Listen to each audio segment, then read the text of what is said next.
ഈ വീഡിയോ ഭാഗത്ത് നമ്മൾ നോക്കാനായിട്ട് പോകുന്നത് എങ്ങനെയാണ് തൊഴിലുറപ്പ് ജോബ് കാർഡിനുള്ള അപേക്ഷ സമർപ്പിക്കാനായിട്ട് സാധിക്കുക ലോക്കൽ ബോഡികളിലേക്ക് എന്നുള്ളതാണ്. അപേക്ഷ സമർപ്പിക്കാനായിട്ട് ILGMSന്റെ പോർട്ടലിലോട്ട് വരിക. പോർട്ടലിലോട്ട് വന്ന ശേഷം ഇവിടെ ലോഗിൻ എന്ന ഭാഗത്ത് ക്ലിക്ക് ചെയ്യുക. അതിനുശേഷം നമ്മുടെ യൂസർ ID ആൻഡ് പാസ്വേഡ് ഉപയോഗിച്ചിട്ട് താഴെയുള്ള ക്യാപ്ച എൻ്റർ ചെയ്ത് ലോഗിൻ എന്നുള്ള ബട്ടൺ ക്ലിക്ക് ചെയ്ത് കൊടുക്കുക. എങ്ങനെയാണ് ലോഗിൻ ID കാര്യങ്ങളൊക്കെ ക്രിയേറ്റ് ചെയ്യുക എന്നുള്ളത് ഇതിന് മുന്നേയുള്ള വീഡിയോകളിൽ കൃത്യമായിട്ട് കൊടുത്തതാണ്. ആദ്യ വീഡിയോയിൽ തന്നെ കൃത്യമായിട്ട് കൊടുത്തിട്ടുണ്ട്.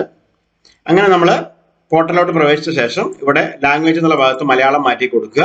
ഇവിടെ നമുക്ക് ജോബ് കാർഡിനുള്ള അപേക്ഷ കൊടുക്കാനായിട്ട് താഴേക്ക് വരിക. ഏറ്റവും താഴേക്ക് വരിക നിങ്ങൾ. ഇവിടെ മഹാത്മാഗാന്ധി ദേശീയ ഗ്രാമീണ തൊഴിലുറപ്പ് പദ്ധതി എന്നുള്ളൊരു കാറ്റഗറി കൊടുത്തിട്ടുണ്ട്. ഇതില് ജോബ് കാർഡിനുള്ള അപേക്ഷ എന്നുള്ള മെനുവിന്റെ മുകളിൽ ക്ലിക്ക് ചെയ്ത് കൊടുക്കും. ഇവിടെ നമ്മൾ ജില്ല തിരഞ്ഞെടുക്കുകയാണ് ആദ്യം തന്നെ ചെയ്യേണ്ടത്. ഓഫീസിന്റെ തരം എന്നുള്ള ഭാഗത്ത് ഗ്രാമപഞ്ചായത്ത് ആണെങ്കിൽ ഗ്രാമപഞ്ചായത്ത് തിരഞ്ഞെടുത്ത് കൊടുക്കുക. മുനിസിപ്പാലിറ്റി കോർപ്പറേഷനുകളൊന്നും നിലവിൽ ഇതിനകത്ത് ചേർന്നിട്ടുണ്ടാവില്ല. ഓഫീസിന്റെ പേര് എന്നുള്ള ഭാഗത്ത് ഏത് പഞ്ചായത്താണ് സെലക്ട് ചെയ്ത് കൊടുക്കുക. അപേക്ഷകന്റെ തരം എന്നുള്ള ഭാഗത്ത് വ്യക്തിഗതം സെലക്ട് ചെയ്ത് അപേക്ഷകന്റെ വിഭാഗം എന്നുള്ളത് പൊതുവിഭാഗമാണെങ്കിൽ പൊതുവിഭാഗം, SC/ST ആണെങ്കിൽ അത്, BPL അംഗമാണെങ്കിൽ അത് സെലക്ട് ചെയ്ത് കൊടുക്കുക. നെക്സ്റ്റ് ഭാഗത്ത് ക്ലിക്ക് ചെയ്ത് കൊടുത്ത് അതേ എന്നുള്ള ഭാഗത്ത് ക്ലിക്ക് ചെയ്ത് കൊടുക്കുക. അടുത്തതായിട്ട് സെക്കൻഡ് സ്റ്റെപ്പ് എന്നുള്ളത് സാധാരണ നമ്മൾ പഞ്ചായത്തിന്റെ എല്ലാ അപേക്ഷകളും കണ്ടതുപോലെ അപേക്ഷകനെ സംബന്ധിക്കുന്ന ഡീറ്റെയിലുകൾ എൻ്റർ ചെയ്ത് കൊടുക്കുക എന്നുള്ളതാണ്. ആദ്യ കോളത്തില് ആധാർ കാർഡ് സെലക്ട് ചെയ്ത് രണ്ടാമത്തെ കോളത്തില് ആധാർ കാർഡിന്റെ നമ്പർ ടൈപ്പ് ചെയ്ത് കൊടുക്കുക. മൂന്നാമത്തെ കോളത്തിൽ അപേക്ഷകന്റെ അല്ലെങ്കിൽ അപേക്ഷയുടെ പേര് ടൈപ്പ് ചെയ്ത് കൊടുക്കുക. മൊബൈൽ നമ്പർ, കൃത്യമായിട്ടുള്ള ഒരു മൊബൈൽ നമ്പർ ഇവിടെ ടൈപ്പ് ചെയ്ത് കൊടുക്കുക. അതിനുശേഷം മേൽവിലാസം എന്നുള്ള ഭാഗത്ത് വീട്ടുപേര്, പ്രാദേശിക സ്ഥലം, പ്രധാന സ്ഥലം, വാർഡ് നമ്പർ, പോസ്റ്റ് ഓഫീസ് എന്നിവ സെലക്ട് ചെയ്ത് കൊടുക്കുക അല്ലെങ്കിൽ ടൈപ്പ് ചെയ്ത് കൊടുക്കുക. അതിനുശേഷം കത്തിടപാടുകൾ നടത്തുന്നതിനുള്ള മേൽവിലാസം എന്ന സ്ഥലത്ത് ഇവിടെ ടിക്ക് ബോക്സ് കൊടുക്കുക. ടിക്ക് ബോക്സ് കൊടുക്കുമ്പോൾ നമ്മുടെ സ്ഥിര മേൽവിലാസത്തിന് സമാനമാണെന്ന രീതിയിലോട്ട് ഈ ഒരു കംപ്ലീറ്റ് ഡീറ്റെയിലും ഹൈഡ് ആയിട്ട് പോകുന്നതാണ്. അതിനുശേഷം അടുത്തതെന്നുള്ള ഭാഗത്ത് ക്ലിക്ക് ചെയ്യുക അല്ലെങ്കിൽ നെക്സ്റ്റ് ഭാഗത്ത് ക്ലിക്ക് ചെയ്ത് ഓക്കെ ഭാഗത്ത് ക്ലിക്ക് ചെയ്ത് കൊടുക്കുക. അടുത്തതായ സ്റ്റെപ്പ് എന്നുള്ളത്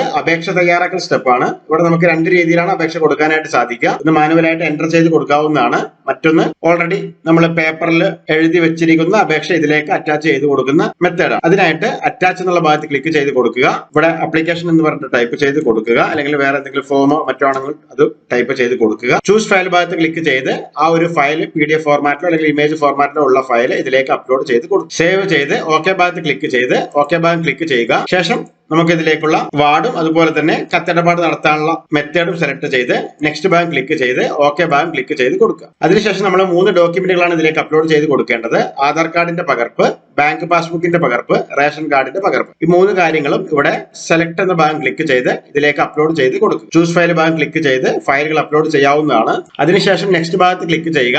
അടുത്തായിട്ട് നമുക്കൊരു കൺസെന്റ് ബോക്സ് ആണ്, അതായത് സമ്മതപത്രമാണ്. നമ്മളെ കൊടുക്കുന്ന അപേക്ഷ സത്യസന്ധമാണ്, കാര്യങ്ങളൊക്കെ ഉത്തരവാദിത്തമുള്ളതാണ് എന്നൊക്കെയുള്ള ഒരു സത്യപ്രസ്താവനയാണ്.